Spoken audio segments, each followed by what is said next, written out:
नहीं है कि ये ऐसा काल आएगा। उन्होंने साधारण इधर उधर की बातें की, ऐसा मुझे लगता है कि लोग जो हैं वो पीतल में खाना नहीं खाएंगे और लोहे में खाना खाएंगे।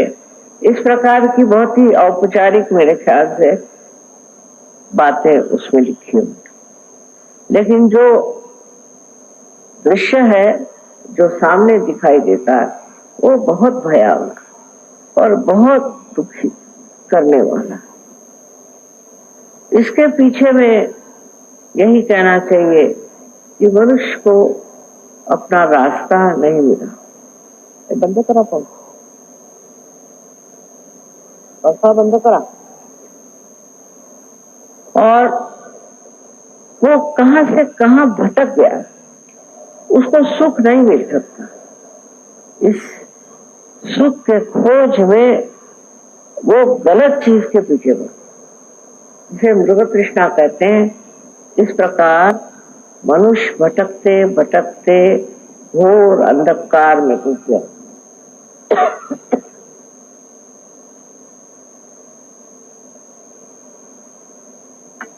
वो ये भी नहीं जानता कि जो मैं कर रहा हूं ये कुकर्म है और इस कुकर्म का फल मुझको तो बुरा मिलेगा, औरों को भी मिलेगा। इस तरह की चीजें इतनी बढ़ गई हैं कि कभी कभी समझ में नहीं आता कि ये संसार कहाँ जाने वाला। अपने देश में अनेक प्रश्न हैं और देश में भी बहुत से प्रश्न हैं। ये सोचना कि बाहर के लोग बड़े ठीक हैं, ये गलत बात है। वो भी खोज में लगे हुए और उस खोज में वो देखना चाहते हैं कि किस तरह से वो उस स्थिति को प्राप्त करें जिसमें वो मनुष्यता तो कम से कम पाले। इसका जो भी परिणाम हुआ वो ये है कि मनुष्य निराशा में चला गया। उसके अंदर गहन निराशा आ गया और सोचता अब क्या करें, सब ऐसा ही चलना है, चलेगा, इसको तो ठीक कर नहीं सकते। ऐसे ही वक्त एक बात हमें याद रहना चाहिए जो साधु संतों ने कहा है कि अपने ही अंदर खोजो, अपने ही अंदर सब कुछ है। काहे रे बन खोजन जाए, सदा निवासी सदा आलेपा तो है संगरम। वो कौन है, वो कौन सी चीज है जिसके बारे में सब संतों ने हिंदुस्तान में भी कहा है, बाहर भी कहा है, सब धर्मों में कहा हुआ। इतना विपर्यास धर्मों का भी हो गया कि लोग इस बात को भूल ही गए कि जो हमारे अंदर है उसे खोजना है और हमारे अंदर हमारी आत्मा है। हर इंसान में ये आत्मा पूरी तरह से जीवित अवस्था में, ये आत्मा जो है यही परमात्मा का प्रतिबिंब हमारे हृदय में है। ऐसी तो बातें सभी कहते हैं, सबने ही बताया कि ऐसी आत्मा है, लेकिन लोग कहते हैं माँ हमने तो कभी जाना नहीं ऐसी कोई चीज होती।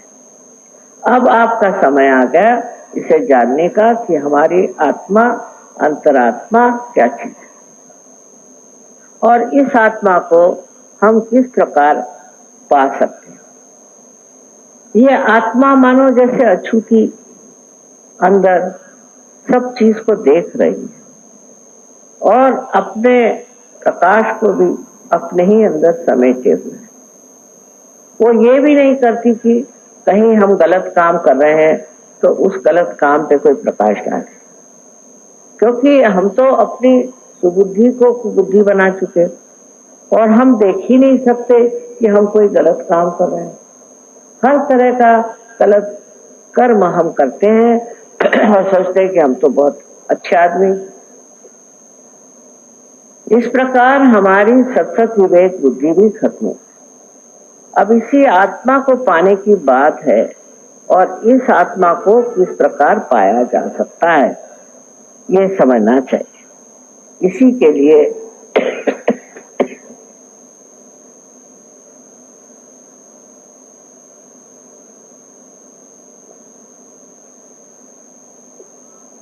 आपके शरीर के अंदर ही इसकी व्यवस्था है, कोई बाहर जाने की जरूरत नहीं। आपके ही त्रिकोणाकार अस्थि में एक शक्ति कुंडलिनी, एक पवित्र शक्ति स्थित है, और जब इसकी जागृति होती है तो वो 6 चक्रों में से गुजरते हुए अंत में ब्रह्मरंध्र को भेदते हुए उस सूक्ष्म शक्ति से एकाकारिता करती है, जो परमेश्वर की प्रेम शक्ति। ऐसे अपने शास्त्रों में लिखा था, लेकिन ऐसे तो कोई करता नहीं था।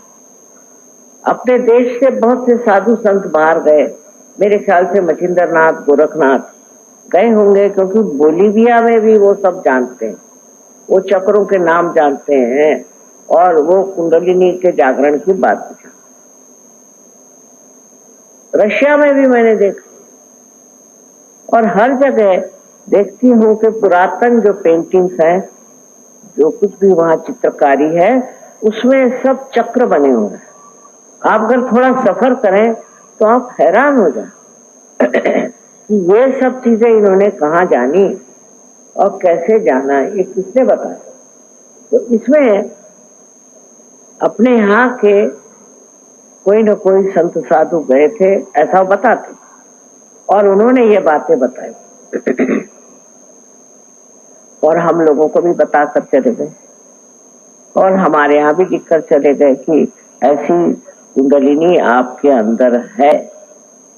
यहाँ तक कि जो नाथपंथी लोग थे, उन्होंने इसके बारे में किसी को बताया नहीं, क्योंकि वो सोचते थे अगर किसी और को दे दीजिए तो लोग हैं वो उसका क्या इस्तेमाल करेंगे, क्या करेंगे, क्या न करें। और हुआ है, जिन्होंने ये चीज पढ़ी वो दुनिया भर की झूठी झूठी बातें फैलाते हैं और खूब उन्होंने पैसा कमाने का धंधा बना। तो इनका यही विचार रहा होगा कि ये सर्वसाधारण इंसान के लिए नहीं देना, लेकिन किताबों में लिखा है। अब 12वीं शताब्दी ज्ञानेश्वर जी आए, उन्होंने अपने गुरु से कहा कि आप मुझे इजाजत दें, मैं अपनी ज्ञानेश्वरी में इसके बारे में लिखना चाहता हूँ। 6ठे अध्याय में उन्होंने लिख दिया। लेकिन उसके वक्त जब ऐसा भी होता है कि धर्म के नाम पे बहुत लोग पैसा कमाते हैं तो उन्होंने कहा नहीं, ये निषिद्ध है, इसको मत पढ़ो, ये बेकार चीज है, ये सबके बस का नहीं। अभी मैंने एक बड़े भारी साधु बाबा का लेक्चर सुना, मुझे बड़ा आश्चर्य हुआ। उन्होंने कहते ये बना उनसे आसानी से नहीं आप समझ पाएंगे, पर एक तरह से गाली दी कि आप लोग सब प्रवृत्ति मार्गी हैं, निवृत्ति मार्गी नहीं है। अब प्रवृत्ति माने इधर उधर दौड़ने की आपकी जो क्रिया है वो आपका। अब बताइए, और सब हाँ हाँ कर रहे हैं, और आप निवृत्ति मार्गी नहीं है तो आप ज्ञान मार्ग में मत जाइए, क्योंकि सहयोग ज्ञान मार्ग। आप अपने तरीके से चलिए और गुरुओं की सेवा करिए, उनको पैसा दीजिए, उनको ये करिए वो करिए वो। और लोग मान गए। कोई किसी को कहे कि तुम निवृत्ति मार्गी नहीं हो तो एक तरह से तो गाली हो गई।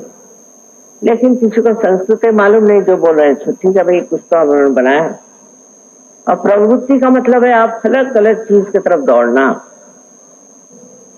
और इसलिए उन्होंने साफ साफ कह दिया कि आप सिर्फ गुरुओं की सेवा करिए। एक पोता भर के आप एक बहुत से ये ले आइए, कहते हैं जिसको के मूर्तियां ले आइए, उनकी पूजा करें। अब बैठे हैं सवेरे 4 बजे से कर रहे हैं, फिर ये उपास करिए, वो तपास करिए, इतने कर्म कांड हमारे अंदर भर दिए कि हम उसी में लुटे जाते हैं। ये भी नहीं हमारे समझ में आता कि ये क्यों कर रहे हैं। उसका क्या फायदा हुआ? हमारे बाप दादाओं ने ये किया और हम भी वही कर रहे हैं। और मोहम्मद साहब ने भी साफ कहा कि मूर्ति पूजा बंद, क्योंकि पता नहीं किसने बनाई है, किस वजह से बनाई। लेकिन ये पूछिए कि उन्होंने जो मक्का में एक काले पत्थर के चारों तरफ प्रदक्षिणा डालने की बात की, वो क्यों करी? उस पत्थर की क्या विशेषता थी? उस पत्थर में क्या बात थी जो कह रहे थे मूर्ति पूजा मत करो तो इस पत्थर के चारों तरफ क्यों घुमाते? उसकी वजह यह थी कि मक्का में मक्केश्वर शिव है, वो शिव है, मक्केश्वर शिव है। लेकिन अब कैसे जानिएगा आप कि वो मक्केश्वर शिव है? आप कैसे जानिएगा कि स्वयंभू मूर्ति कौन सी है? आपके पास कोई साधन नहीं। इसीलिए जब ये कुंडलिनी का जागरण होता है तो ये 6 चक्रों को छोड़कर जब उस चारों तरफ फैली हुई उस दैवी शक्ति से एकाकारिता प्राप्त करती है, तब आपके हाथ में ही चैतन्य बहता है। तब आपके हाथ बताएंगे कि क्या सत्य और क्या गलत है। इतनी सुंदर व्यवस्था हमारे अंदर पहले ही से बना के रखी, ये कुछ बनाने की जरूरत है। अब आपके हाथ बता रहे हैं, माने आपके हाथ जानते हैं। ये भी मोहम्मद साहब ने कहा है कि जब कियामा आएगा तो आपके हाथ बोलेंगे। आ गया कियामा, अब इसे प्राप्त करो। कोई पढ़ता भी है कि नहीं पता नहीं। जब हाथ बोलेंगे तो इस हाथ से पता चलेगा कि क्या चीज गलत है, क्या चीज अच्छी है, क्या चीज सत्य है। अब कोई कहे कि मक्का में क्या रखा है, अब हाथ उधर करके देखेगी। जो लोग सहयोगी हैं सब देख सकते हैं कि कितने चैतन्य की लहरियां। तो कौन सत्य है और कौन असत्य है, ये आप अपने हाथ पर जान सकते हैं। इसकी इतनी सुंदर व्यवस्था, ये पूरा यंत्र ही हमारे अंदर बना हुआ है, इतना सुंदर। और फिर जब ये व्यवस्था हो जाती, जब आप उसे प्राप्त कर लेते, तो कमाल की बात है कि आपके अंदर के दोष अपने ही आप लय हो जाते, क्योंकि आप दूसरी दुनिया में गुजर जाते। आपके अंदर काम, क्रोध, मोह, मद, मत्सर, लोभ, ये जो आपके शत्रु हैं, भाग जाते। अब हमें तो आश्चर्य की बात है, इंग्लैंड में जब हमने पहले दिन प्रोग्राम किया था तो वहां 6 ड्रग एडिक्ट्स आए थे। वो लोग ड्रग लेते थे और दूसरे दिन ही वो साफ हो गए। तो ये तो कमाल है, ये कैसे हो गया? पहले पता नहीं, अब तो हमें लेना नहीं, हमें अच्छा नहीं लगा, हमें देखना नहीं। बड़े बढ़िया लोग हो गए, वही आज बहुत कार्यान्वित है और कार्य कर रहे हैं। तो ये जो चीज है कि जो अपने को प्राप्त करो कहा है, माने अपने आत्मा को जानो, उसकी व्यवस्था भी हमारे ही अंदर बनाई हुई है। जैसे कोई बड़ी दैवी हमारे यंत्र विद्या है, या कहना चाहिए कि मशीन है हमारा। और जब ये चल पड़े, जब ये शुरू हो जाती, तब एक से एक चमत्कार आपको अपने ही बारे में दिखाई दे। कितने शराबी कबाब थे, उन शराब छोड़ दी। कितने ही दुष्ट लोग थे, उन्होंने दुष्टता छोड़ दी। मैं कलियाती में गई तो वहां पर एक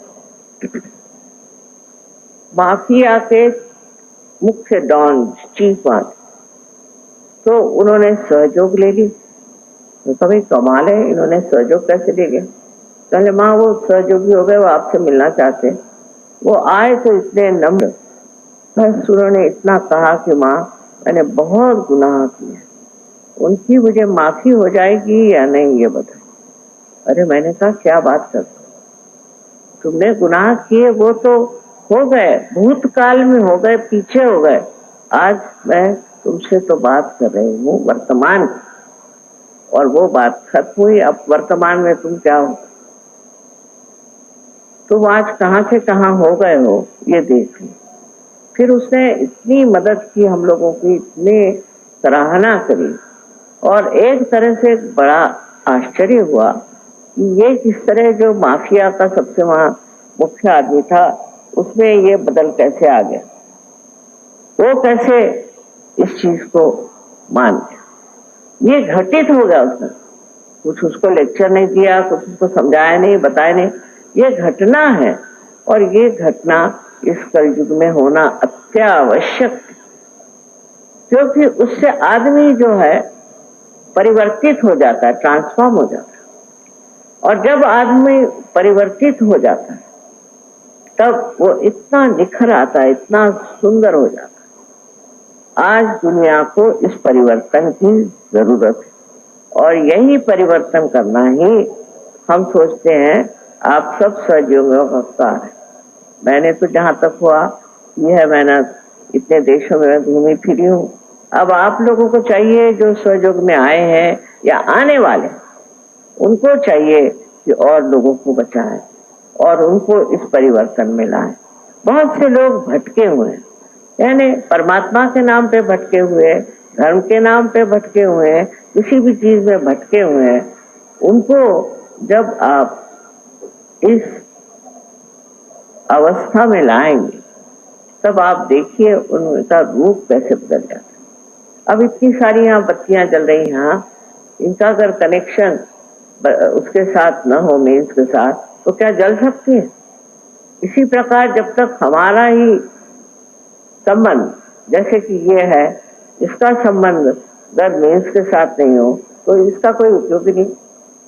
इसी प्रकार हमारी हालत है कि हमारा संबंध उस महान शक्ति के साथ नहीं। और सबसे बड़ी बात यह है कि ये सत्य ही प्रेम, ये सत्य ही आनंद है। जब आपका चित्त इस आत्मा के प्रकाश से आलोकित होता है तो आप एक अलग ही प्रकाशमान व्यक्ति हो जाते हैं। ऐसी व्यक्ति की जो सारे संसार की भलाई करे, सारे संसार में सुख दे सके। अगर मनुष्य बदल गया तो कौन सी आफत आएगी? सारी आफत तो मनुष्य से ही है। जब मानव ही बदल जाएगा तो कोई सी भी परेशानी, कोई सी भी तकलीफ नहीं आएगी। इसलिए हमें सोचना चाहिए कि किसी तरह से जितना हो सके और लोगों की भी जागृति करें और इस जागरण में उसे प्राप्त करें। इसको प्राप्त करने के बाद देखिए, मैंने तो यही देखा, न कहीं झगड़ा होता है, न कोई आफत होती है। कोई भी देश के लोग आए, कहीं से भी आए, न कोई मोर्चा बांधता है, न कोई झंडे उठाता, कुछ नहीं। बस एक दूसरे का समागम ही सबसे बड़ा आनंद का साथ, और एक दूसरे से मिलकर ही बड़ा अच्छा लगता है। अपने देश की तो संस्कृति है कि भाईचारा होना चाहिए, सबसे आपसी मिलावा होना चाहिए, हर एक चीज में एक तरह से हमें दूसरे की मदद करनी चाहिए। ये तो अपनी संस्कृति है। पर फिर विचित्र विचित्र बातें होती गई, ये देश अनेक इसमें विभाजित हो गया, और इसलिए इसमें भी बहुत से झगड़े हो रहे हैं। जहां देखो वहीं झगड़े, कहीं जाइए तो एक मोर्चा लिए वो खड़े हैं, तो उधर दूसरा मोर्चा लिए खड़े हैं। और कोई भी बात को लेकर के इस तरह से, कोई सी भी चीज को लेकर के एक गठबंधन करने का और झगड़ा करने, ये इंसानियत की निशानी नहीं। ये तो जानवर भी नहीं करते, फिर इंसानों को ऐसा नहीं करना। इंसान जो है ये सबसे ऊंची चीज परमात्मा ने बनाई है, और उसने इतना सुंदर अपने अंदर ये पूर्णतया एक इंतजाम कर दिया, ऐसी व्यवस्था कर दी है कि आप बहुत आसानी से इसे प्राप्त कर सकते हैं। और इसके लिए आपको पैसा ऐसा देने से कोई मतलब ही नहीं है। जैसे एक साहब मुझसे कहने लगे कि मैं आपको 1 लाख रुपया देता हूँ, आप मेरी कुंडलिनी जगाइए। मैंने कहा जनाब, मैं आपको 2 लाख रुपए देती हूँ, आप बातचीत बंद करें, क्योंकि कुंडलिनी को पैसा नहीं समझ रहा। कुंडलिनी जो है ये एक दैवी शक्ति आपके अंदर है, आपकी शुद्ध इच्छा होनी चाहिए। अगर आपकी शुद्ध इच्छा नहीं हुई तो जबरदस्ती नहीं हो सकती, पैसा क्या चलेगा, आप जबरदस्ती नहीं कर सकते। अगर आपके अंदर शुद्ध इच्छा है तभी ये कार्य हो सकता है।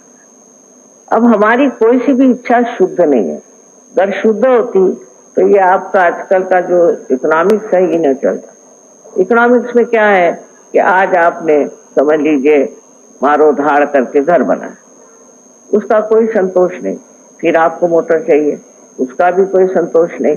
किसी चीज से संतोष ही जब नहीं मिलता, इसका मतलब आपकी इच्छा शुद्ध नहीं। अगर शुद्ध इच्छा होती तो आपको संतोष मिलता। लेकिन एक ही चीज में शुद्ध इच्छा है, और वो ये है कि आपको अपने आत्मा का आत्म साक्षात्कार होगा। आत्मा आपके चित्त में आना है, उसका प्रकाश आपको आनंद देगा, शांति देगा, सब तरह से ज्ञान देगा। लेकिन सबसे ज्यादा ये आपको सामूहिक बनाएगा। इसमें आप सामूहिक हो जाते। सामूहिकता की बात यह है कि दुनिया में हम लोग जो सोचते हैं कि हम अलग हैं, वो फलाने ठिकाने, ऐसे तो परमात्मा के नजर में नहीं। परमात्मा के नजर में सब हम लोग उन्हीं के आश्रय में है। ये दिमागी दिमाग खर्च है कि हम ऊंचे हैं, वो नीचे हैं, वो फलाना वो ठिकाना, ये सब बिल्कुल ही दिमागी खर्च है। आज देखिए, आज हमसे मिलने आए थे साहब, वो आइवरी कोस्ट के मिलिट्री के मुख्य थे। इतने नम्र आदमी, कुछ पूछे, इतने नम्र आदमी, मैं तो हैरान हो गई कि उसके मिलिट्री के मुख्य थे और आके बड़े नम्रता पूर्वक मुझसे कहते हैं कि माँ ऐसा करिए कि हमारे देश में सब लोगों को सहयोगी बना। तो मैंने कहा अच्छा ठीक है, तुम ही बना सकते हो सबको। चले, मैं तो इतना मजे में आ गया हूँ। उन्होंने 3 बीवियों से डिवोर्स किया और अब कल मैं तो शर्मिंदा हूँ कि मैंने क्या जिंदगी बनाई और मैंने क्यों ऐसी जिंदगी बनाई, मेरे समझ में नहीं आता। लेकिन अब जो है मैं एकदम बदल गया और मेरे अंदर इतना आनंद और इतनी शांति और इतना सुख। और 600 लोग वहां पर जो है सहयोगी हो गए। अब उन्होंने मुसलमान धर्म लिया था, तो मैंने कहा तो मुसलमान क्यों हो गए? तो उन्होंने कहा इसलिए क्योंकि ये जो फ्रेंच लोग हैं इनमें तो कोई नैतिकता है नहीं, मोरालिटी है ही नहीं, इनकी तो नैतिकता एकदम बिल्कुल गई बीती। तो हम लोगों ने सोचा कि कम से कम मुसलमानों का धर्म ले लो, उसमें थोड़ी तो नैतिकता बनी रहेगी, इसलिए हम हो गए। तो मैंने कहा सहयोग में तो सभी धर्म एक समान है और सब धर्म से आप आ सकते, इसमें किसी धर्म का अपमान नहीं है, कोई नीचा नहीं ऊंचा नहीं, उल्टे आप अपने धर्म को बहुत अच्छे से समझ, उसकी जो गहराइयां हैं उसको समझ। अभी तक आप भटक रहे हैं तो आप उसे पा सकते हैं जो असलियत है, जिसके लिए वो धर्म बनाए गए थे। जो लोग आजकल धर्म के नाम पे लड़ाई झगड़ा ये वो करते हैं, ये कैसे हो सकता? हो ही नहीं सकता। तो गलत चीज है और ये गलत काम इसलिए हो रहा है कि फिर से मैं कहूंगी कि अंदर एक कुबुद्धि आ गई और ये कुबुद्धि ये कार्य। अब इस कुबुद्धि को भी प्रकाशित करती है आपकी कुंडली। जब वो इस चक्र से गुजरती है, आज्ञा जिसे कहते हैं, तो वो प्रकाशित कर देती है और आपको समझ में आ जाता है कि अरे ये मैं क्या कर रहा था, ये किस बेवकूफी में दौड़ रहा था, ये किस बात को लेकर मैं लड़ रहा था। जब तक आप अपने को नहीं जानिएगा, आप सत्य को पहचान नहीं सकते और आप झूठी चीज में अपनी जिंदगी बर्बाद करेंगे, अपनी करेंगे, अपने बच्चों की करेंगे। इतना ही नहीं पर सारे देश का ही सत्यानाश हो जाएगा। अनेक देशों का इस तरह से सत्यानाश हो रहा है। इसलिए एक जो ये चीज हमारे देश में है और जो बहुत ही पवित्र चीज है कि आपके कुंडलिनी का जागरण करना है। अब ये कुंडलिनी आपकी माँ, आपकी अपनी व्यक्तिगत, आपकी अपनी ही माँ, वो किसी की और माँ नहीं। जैसे आपके माँ से हो सकता है 5-6 बच्चे हो, 8-10 बच्चे हो, इस कुंडलिनी के आप ही बेटे हैं, आप ही बेटी। अब इस कुंडलिनी का जब जागरण होता और जब ये जागरूक होती है तो इसको सब कुछ मालूम है आपके बारे में। इसके अंदर आपके बारे में सारा रिकॉर्ड है कि आप क्या चाहते हैं, आप क्या थे, आपने क्या क्या दोष हैं, आपके शरीर में क्या दोष है, कहाँ कौन सी तकलीफ, सब मालूम। उसको संभालते हुए ये आपकी माँ उठती है और आपको इतनी भी तकलीफ नहीं होगी। आश्चर्य, इतनी सी भी तकलीफ नहीं होगी, क्योंकि ये माँ है। जब आप पैदा हुए थे तो माँ ने सारा दुख अपने ऊपर झेला था, आपको कोई तकलीफ नहीं दी थी।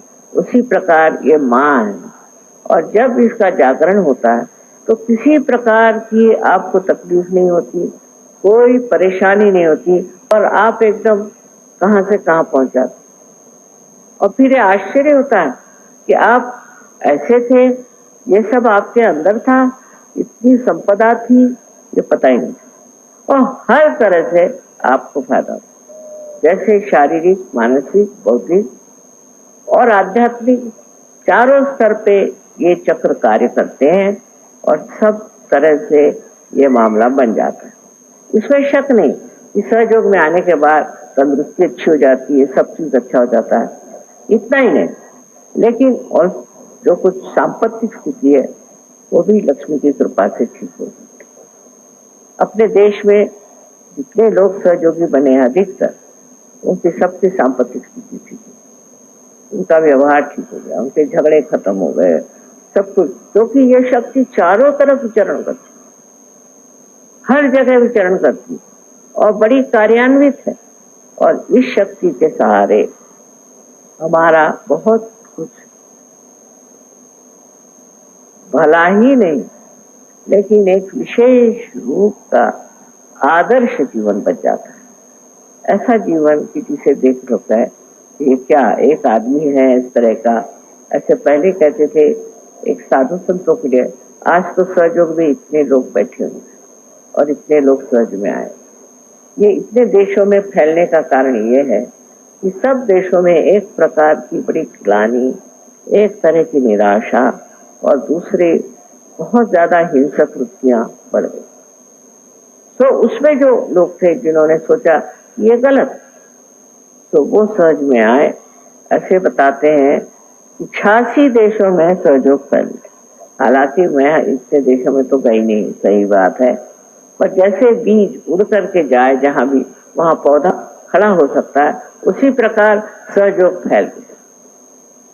और बड़ा आश्चर्य होता है कि वहां से लोग यहाँ आ जाएंगे और वहां भी आते हैं, इटली भी आ जाते हैं, पर मैं उनके देश में अभी तक नहीं जाता और हो सके तो कभी चली भी जाऊंगी। लेकिन उनका जो प्यार है, उनका आपसी प्यार है और जो उनके आपसी मेल जोल है, वो देख करके बड़ी हैरानी। किसी एक आदमी के लिए भी, अभी बंबई में जब बॉम्ब फूटा था तो एक लड़का था, हमेशा कहता था माँ मैं जीना नहीं चाहता, मेरी माँ बहुत खराब है, ये है वो है, बार बार यही कहता था। वही एक लड़की की डेथ। तो सारे देशों में, ये देशों में ये खबर हो गई और सब लोग दौड़ कर और पता लगाया कहाँ है, क्या है, ये वो। फिर वहां जाकर कहा कि साधु संत थे ये, तो उन्होंने कहा अच्छा हम तुमको जमीन देते, तुम चाहो तो इनको ना चलाओ, इसी में कहा। ऐसे ऐसे लोगों ने वहां चिट्ठियां भेजी कि मैं तो हैरान हूं। उसके बाद में अभी मैंने देखा कि हमारे भाई साहब की डेथ हो गई, बाप मामा, उन्होंने बहुत लोगों को प्यार दिया। इतने लोगों के फैक्सेस आए कि मैं अभी तक उसमें से गुजर ही नहीं पाई। इतना प्यार, इतनी बढ़िया बढ़िया बातें, उसके बारे में लोगों ने लिखा कि मैं सोचकर हैरान हूँ। मैं नहीं सोचती थी कि ये इनका इतना प्यार लोगों में बटा हुआ, इतने लोग उनको प्यार करते। तो ये सारा प्यार का माहौल इसमें आप आ जाए, सब आपको प्यार करें, आप भी सबको प्यार करेंगे। यही सबसे बड़ी बात है सहयोग की सहयोग की शक्ति जो है प्रेम की शक्ति, और इसके आगे कोई और शक्ति नहीं चल पाए, कोई इससे बड़ी शक्ति नहीं। जो प्रेम की शक्ति है उसी के एक बड़े भारी आवरण में आप हैं, और हमेशा आपका संरक्षण है। आपको कोई छू नहीं सकता, क्योंकि आपसे परमात्मा प्रेम करता। उनके आगे कौन चल सकता, उनके आगे कौन दुष्टता कर सकता। ऐसे ऐसे हमारे यहाँ उदाहरण हो गए कि लोग कहते हैं माँ कैसे मैं बच गया, मेरे समझ में आता, कैसे मैं पा गया, मुझे पता नहीं। ये सारी बातें सुन के आप लोग भी बहुत खुश होते हैं, क्योंकि सब आपके ही भाई बंद हैं, सब आप ही के लोग हैं। और इसको देख करके फिर ये लगता है कि दुनिया बदलने वाली, और दुनिया में बड़े अच्छे दिन आएंगे, बहुत अच्छे दिन आएंगे, और उसमें लोग हमेशा हमेशा एक महान देश, एक महान व्यक्तित्व, एक महान कार्य को लेकर जिए। ये होना है और हो रहा है, पर अभी भी बहुत लोगों को परिवर्तित करना है। परिवर्तन बहुत जरूरी है, और अभी तक इंसान बने रहे लेकिन इंसानियत से भी उतर गए। इनका परिवर्तन बहुत आसान है, उसे आप प्राप्त करें। परिवर्तन के सिवाय कोई और मार्ग नहीं है, और उसके लिए सिर्फ कुंडलिनी के जागरण से होता है और किसी से होता नहीं। अब कोई कहेगा कि माँ ये इसको अगर हम पानी में डाल दें तो चलेगा? नहीं चलेगा। या इसको हम जलाएं तो चलेगा? नहीं चलेगा। इसका सिर्फ कनेक्शन आपको लगाना है। तो ये आपको पैसे नहीं देने के, कुछ नहीं, लेकिन थोड़ा समय अपने को देना होगा, और जहाँ भी आपके सेंटर हो वहाँ जाएं और अपने उसको बढ़ाएं। तो ये बहुत लोग कम करते हैं, इसलिए उनकी उन्नति होती नहीं है। जब आप उसको सामूहिकता का प्यार नहीं देंगे, जैसे कि पेड़ पौधों को आपको जल देना होता है, उसी प्रकार ये अगर आप नहीं करेंगे तो फिर वो वृक्ष बढ़ेगा नहीं। और इसीलिए ईसा ने कहा है कि कुछ बीज थे वो तो ऐसे ही पत्थर पे गिरे, कुछ बीज थे वो ऐसे जमीन में गए कि वहीं खत्म हो गए, पर कुछ बीज ऐसे थे जो कायदे की जमीन में रहे और पनप करके वृक्ष हुए। तो इसमें कोई धर्म की निंदा नहीं है, किसी धर्म के विरोध में नहीं, पर ये सारे धर्मों का गौरव, उनकी विशेषता है, और एक संबंध ऐसा जबरदस्त इन सब धर्मों में है, वो स्थापित होता है। एक बहुत ही ज्यादा आनंदमय, सुखमय ऐसा जीवन आपके लिए भविष्य में बना हुआ, इसे आप प्राप्त करें, ऐसा मेरा आपको अनंत आशीर्वाद।